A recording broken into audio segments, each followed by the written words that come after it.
వాడు నాకు సుఖాన్ని, ప్రేమని, గౌరవాన్ని ఇచ్చాడు. నాకు నా జీవితంలో వారిని మించినది ఇంకేదీ లేదు, ఏదీ లేదు. ప్రతి తండ్రికి తన పుత్రునిపై ఇంతటి ప్రేమ ఉండదా? అయితే ఆలోచించండి గురుద్రోణ. ఏ పుత్రుడినైతే మీరు ఇంతగా అభిమానిస్తున్నారో వానికి వాస్తవంగా మీరేమిచ్చారు? సంపదనిచ్చాను, సుఖాన్నిచ్చాను, రాజ్యాన్నిచ్చాను. సంస్కారాన్ని ఇచ్చారా? విద్యనిచ్చారా? ధర్మం గురించిన జ్ఞానాన్ని ఇచ్చారా? ఏ రక్షణ లేకుండా జీవించగలిగే విధంగా వానికి మీరు ఏమీ ఇవ్వలేదు గురుదేవా.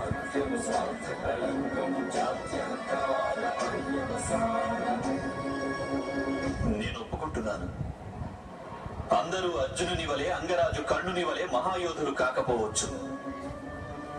కానీ మీరు మీ పుత్రునికి సముచిత నిర్ణయాన్ని తీసుకునే విజ్ఞతను ఇచ్చి ఉండవచ్చు.